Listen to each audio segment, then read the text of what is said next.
Good morning students, welcome to all on my YouTube channel Civil Exam Guru. In previous video we were discussing the environment engineering subject and we have already completed the fourth chapter. If you have not watched that video, please go and watch it. That was a very important and very useful for your any examination for which you are preparing. Students, if you are preparing for any of state assistant engineer exam or junior engineer exam, or if you are preparing for engineering service examination, SSC examination, you can subscribe my channel and you can be connect with my channel. If you want to contact me, you can directly give your comments. I will surely reply for that. So let's start video. आइए अपने video को हम लोग शुरू करते हैं. आज हम डिस्कस करेंगे वेस्ट वाटर कैरेक्टरिस्टिक.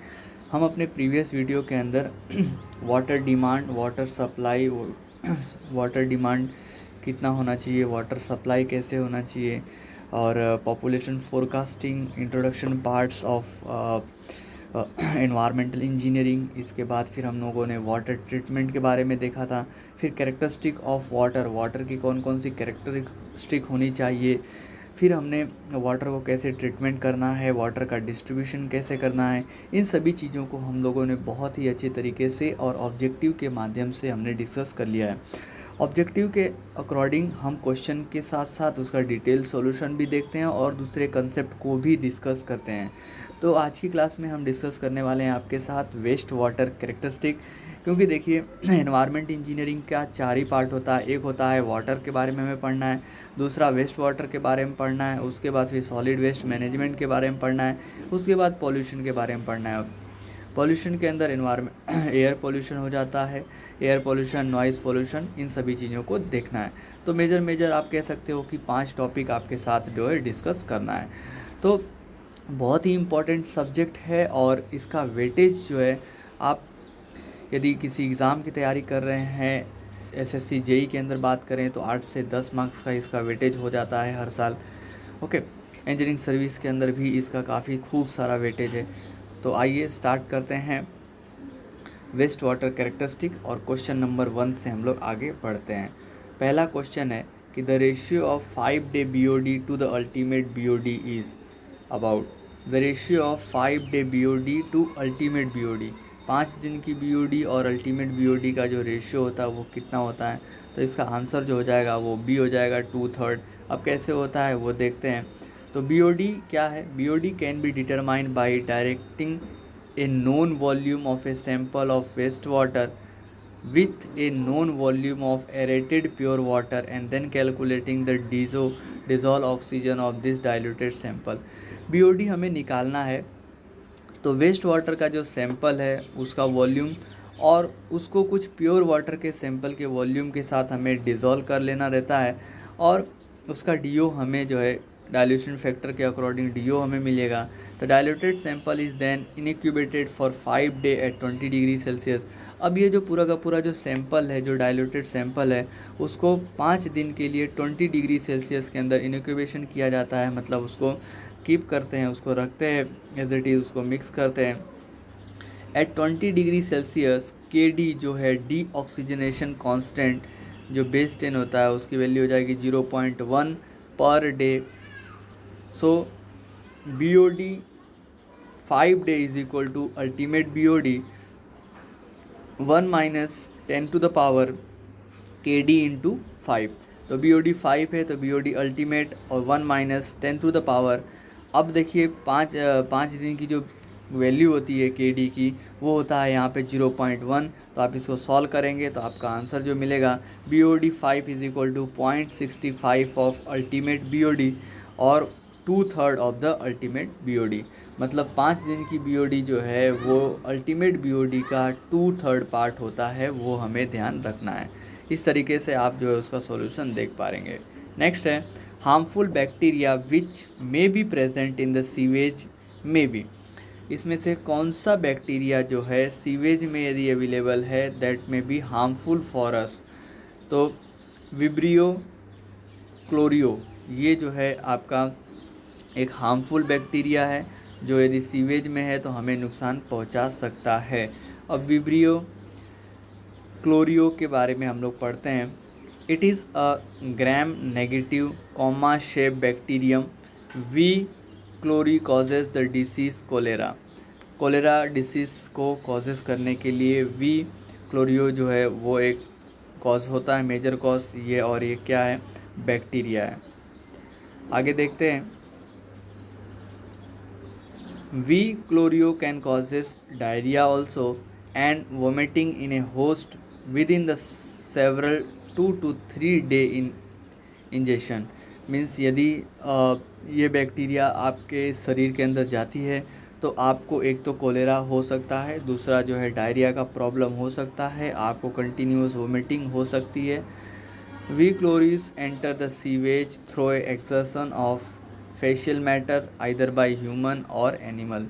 अब ये कैसे सीवेज के अंदर एंटर कर सकता है, तो हमारे जो एक्सक्रीटा हैं ह्यूमंस के, एनिमल के द्वारा, वो जो है उसके अंदर, उसके द्वारा एंटर कर सकता है सीवेज के अंदर। एंथामोलिबा हिस्टोलिक्टा क्या है? It is a anaerobic parasitic amoebozoa and predominantly infecting the human and other primates causing the amoebiasis. तो आप इन बैक्टीरिया का नाम और वो क्या क्रिएट करता है, उसकी वजह से क्या प्रॉब्लम होता है, वो चीज़ें आपको ध्यान रखना है। E coli is a Escherichia coli क्या है? E coli is a parasitic living only in human और animal intestine. Detection of E. coli in the drinking water is taken as a evidence of recent pollution with human or animal feces. Means E. coli जो है वो ज़्यादातर human और animal के intestine के अंदर मिलता है, और इनकी वजह से जो भी इन्फेक्शन देखने को मिलता है, ड्रिंकिंग वाटर के अंदर पोल्यूशन हो सकता है। नाउ थर्ड क्वेश्चन क्या बोलता है? इम्होफ कोन इज़ यूज टू डिटरमाइन। इम्होफ कोन जो है उसका यूज़ जो है किसके लिए करते हैं? That is use to measure the settleable solid. Settleable solid को डिटरमाइन करने के लिए इम्होफ कोन, ऐसा कुछ कोन होता है जिसके अंदर हम लोग टर्बिड वाटर को एंटर करवाते हैं, और कितना टर्बिडिटी और कितना सॉलिड जो है वो सेटल हो रहा है वो हम देखते हैं। The quantity of settleable solid can be determined by the equipment that is known as Imhoff cone. Wastewater is allowed to stand in the cone for the 2 hour. अब इसके अंदर, इस कोन के अंदर हम लोग जो हैं वेस्ट वाटर को 2 आवर के लिए रखते हैं। The quantity of solid settled down in the bottom is directly read out. अब कितना क्वांटिटी सॉलिड का बॉटम के अंदर बैठ गया है उसको हम लोग डायरेक्टली कैलकुलेट कर सकते हैं, which gives an approximate amount of the settleable solid, जो हमें कुछ अप्रोक्सीमेट अमाउंट बताता है कि हाँ इतना सॉलिड जो है नीचे बैठा हुआ है। ये है आपका इम्होफ कॉन। इसकी कैपेसिटी जो है वो 1 लीटर की होती है, कोनिकल ग्लास का वेसल होता है, और यहाँ पे इसकी रीडिंग जो है इस तरीके से आपको देखने को मिलती है। चलिए आगे बढ़ते हैं क्वेश्चन नंबर 4 की तरफ। The pH value of the fresh sewage is usually. Fresh sewage की pH वैल्यू कितनी होती है? तो answer is more than 7। Fresh sewage जो है वो बेसिक नेचर का होता है, तो उसकी जो pH वैल्यू है वो 7 से ज़्यादा देखने को मिलती है। Now let's discuss detail about something, the nature of the fresh sewage. The nature of the fresh waste water sample is alkaline. जैसे मैंने बताया कि जो वेस्ट वाटर है उसका जो नेचर सैंपल है वो एल्केलाइन नेचर का होता है, but as a time passes it become acidic. But धीरे धीरे जैसे टाइम गुजरता जाता है वो एसिडिक बनने जाता है, because of the bacterial action and the anaerobic और नाइट्रिफिकेशन प्रोसेस। बैक्टीरियल एक्शन के कारण बैक्टीरिया जो है वो धीरे धीरे उसको एसिडिक बनाती हैं, एनएरोबिक फॉर्मेशन होता है उसके अंदर, और नाइट्रिफिकेशन प्रोसेस होता है। The pH of fresh sewage is generally more than 7. Okay. Now question number 5. The minimum dissolved oxygen which should always be present in the water in order to solve an aquatic life is, minimum dissolved oxygen which should be always present in water. Means पानी के अंदर कितना do जो है present होना चाहिए जिससे कि एक्वेटिक लाइफ जो है वो बनी रहे। तो हमें सबको पता है 4 ppm जो है डिज़ोल्व ऑक्सीजन पानी के अंदर बना रहना चाहिए जिससे एक्वेटिक लाइफ जो है वो मेंटेन रह सके। Aquatic fish and other form of the aquatic life is a natural surface water usually need a minimum dissolved oxygen DO is about 4 mg per liter otherwise die due to the shortage of oxygen। यदि 4 mg पर litre minimum DO यदि पानी के अंदर नहीं रहेगा तो aquatic animal जो है ऑक्सीजन की कमी के होने के कारण जो है वो डाई कर जाएंगे, मर जाएंगे। Now much higher value of DO अब are also not good since water containing high DO may causes the corrosion of the pipe। अब एक लिमिट से ज़्यादा DO भी नहीं होना चाहिए। यदि ज़्यादा DO हो गया तो आप जिस पाइप्स के थ्रू पानी लेके आ रहे हो उसके अंदर कोरोजन लग सकता है। Dissolve oxygen at 20 degree Celsius is 9.2 mg पर लीटर एट 1 एटमॉस्फेरिक प्रेशर। अब मैक्सिमम DO जो है यहाँ पे बोला गया है कि 9.2 mg पर लीटर मतलब 9.2 ppm होना चाहिए। Okay, next let's move to the next question. Question number 6 the correct graphical representation of the BOD at the time T is given by. कौन सा रिप्रेजेंटेशन जो है वो बिल्कुल सही होगा, कौन सा रिप्रेजेंटेशन इसके अंदर सही होगा for the graphical representation of BOD at the time T। अब BOD biological oxygen demand, biochemical oxygen demand और टाइम के रिस्पेक्ट में कौन सा यहाँ पे प्रोसीजर जो है वो बिल्कुल सही होगा। तो let's answer is option A. आप यहाँ पे कर्व देख पा रहे हो, उसके बाद BOD कर्व हम लोग देखेंगे। तो इस तरीके से पहला रिप्रेजेंटेशन जो है इस आर्क शेप का रिप्रेजेंटेशन जो है बिल्कुल सही है। Now let's see the BOD arc, BOD curve. तो BOD ये टाइम और BOD के बीच में कर्व बनाया गया है, यहाँ तक जो है आर्क है। उसके बाद फर्स्ट स्टेज में कार्बोनेसियस BOD है और सेकेंड स्टेज में नाइट्रोजीनियस BOD है। The term BOD means the first stage BOD is usually the first stage BOD। अभी BOD का मतलब है कि हम जो पहला स्टेज की BOD की डिस्कस करते हैं तो first stage BOD is a carbonaceous BOD का डिस्कशन होता है। Now let's move to the question number 7 standard 5-day BOD at 20 degree Celsius when compare to ultimate BOD। अभी हमने डिस्कस किया है 68% होता है, 2/3 होता है। मीन्स 5 दिन की BOD और अल्टीमेट BOD के बीच में क्या रिलेशन होगा, तो 68% जो है वो स्टैंडर्ड BOD जो है अल्टीमेट BOD से ज़्यादा होगा। ये ऑलरेडी हमने कैलकुलेशन कर लिया है। इसके बीच में एक फॉर्मूला आपको ध्यान रखना है कि the value of deoxygenation constant for other temperature T degree में also be calculated as under. तो T degree is equal to T20 degree KT is equal to K20 bracket में 1.047 T⁻20। So KT is equal to, you have to remember KT is equal to K20 into 1.047 to the power T-20. You have to remember like this. Now question number 8. Pollution is potential of domestic sewage generated in the town and its industrial sewage can be compared with reference to। Pollution potential किसी भी domestic sewage के अंदर कितना pollution है and it's industrial sewage, और industrial sewage के अंदर कितना पॉल्यूशन है, उनके बीच में जो कंपैरिजन है वो किस पर्टिकुलर पॉइंट से किया जाता है। तो answer is population equivalent. Answer is population equivalent. Population equivalent is a term and it is used to compare the pollution potential of domestic sewage generated in the town and the industrial sewage। तो population equivalent एक term है जिसका उपयोग हम लोग करते हैं particularly domestic sewage के अंदर कितना पोल्यूशन है और इंडस्ट्रियल सीवेज के अंदर कितना पोल्यूशन है। पॉपुलेशन इक्विवेलेंट का फॉर्मूला आपको ध्यान रखना है कि standard BOD 5 of industrial sewage divided by standard BOD of domestic sewage पर person per day.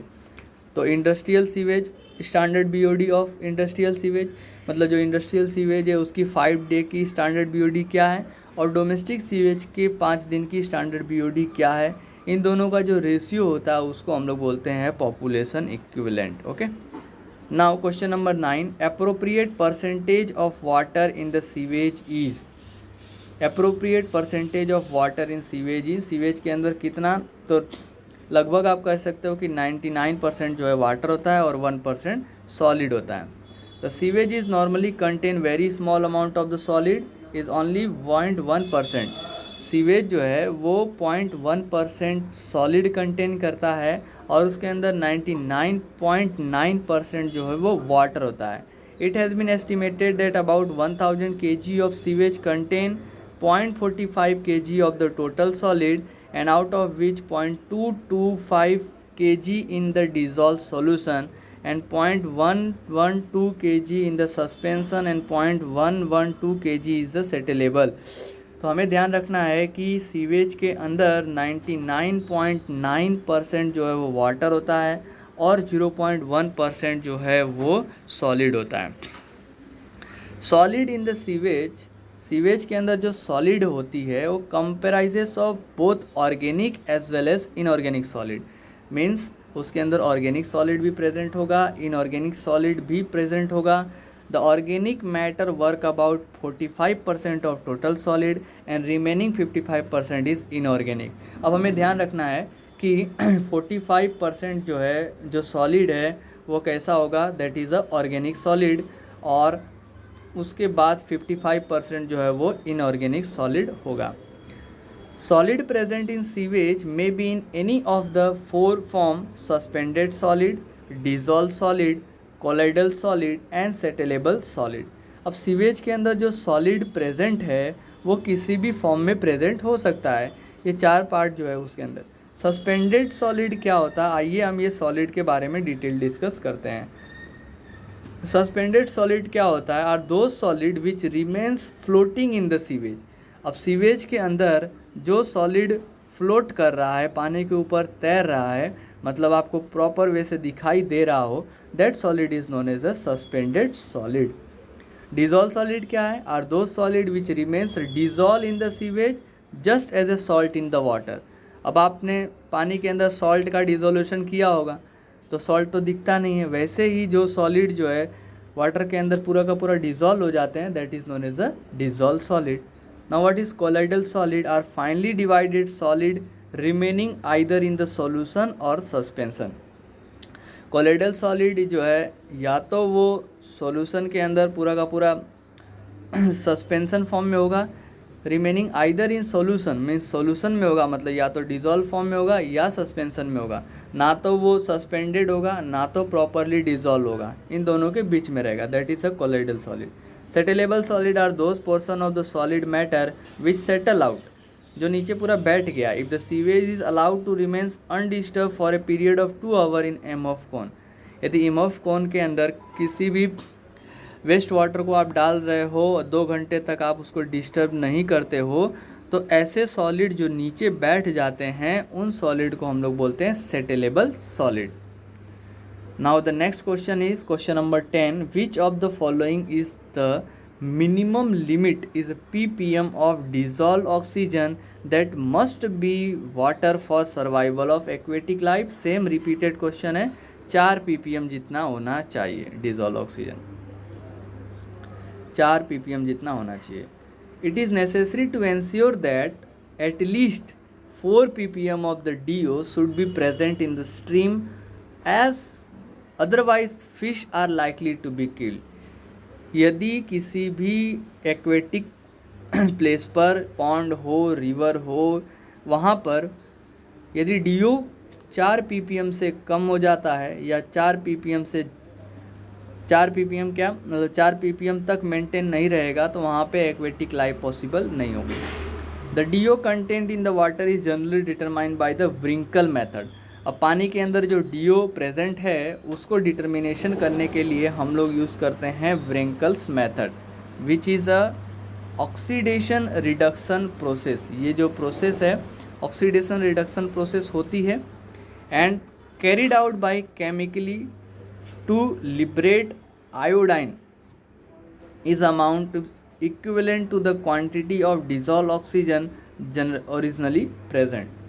So you have to remember that one of the very important objective question is DO content in water. पानी के अंदर जो DO हम लोग calculate करते हैं that can be calculated by the Wrinkles method. Okay. The maximum quantity of DO that can be remains mixed in the water at a particular temperature is called as a saturation dissolved oxygen. अब पानी के अंदर जो maximum DO है वो maximum DO जिस temperature पर maintain रहती है उसको हम लोग बोलते हैं सैचुरेशन डिजॉल्व ऑक्सीजन. सो वो कितना होना चाहिए, तो 9.1 mg पर लीटर है at 20 degree Celsius and 8.26 mg per liter at 25 degree Celsius. Now question number 11. A stream has a flow of 20 cubic and BOD concentration is 10 mg per liter. Receive the industrial waste water having flow of 1.5 cubic and BOD concentration is 250 mg per liter. What is the BOD concentration mg per liter of the stream at the downstream point of meeting of stream with the industrial waste. अब इसमें बोल रहा है कि एक stream में flow जो हो रहा है 20 क्यूमेक है और BOD कंसनट्रेशन 10 mg पर लीटर है और इंडस्ट्रियल वेस्ट है उसका जो डिस्चार्ज है वो 1.5 क्यूमेक है और उसकी BOD जो है 250 है. अब दोनों जब जहाँ पे मिलेंगे उस समय उनकी BOD कितनी होगी, उस समय उनकी BOD कितनी होगी. तो स्ट्रीम फ्लो की डिस्चार्ज हमें दे दिया है 20 मीटर क्यूब पर सेकेंड. BOD कंसनट्रेशन जो है वो 10 mg पर लीटर दिया है. सीवेज जो है वो 1.5 है और BOD कंसनट्रेशन जो है वो 20 है. अब यहाँ से मिक्स का आप फॉर्मूला देख सकते हैं CS into QS plus CR into QR divided by QS plus QR. तो मिक्स का आप यहाँ पे पता कर सकते हैं कि मिक्स की BOD कितनी होगी. So you after the calculation you will got 26.74 mg पर लीटर जब यह मिक्स होता है. चलिए यहाँ तक ही रखते हैं. नेक्स्ट क्लास के अंदर हम डिस्कस करेंगे क्वेश्चन नंबर 12 से. Thank you very much for watching this video. Share कीजिए मैक्सिमम, यदि आपने लाइक नहीं किया तो अभी लाइक कर दीजिए.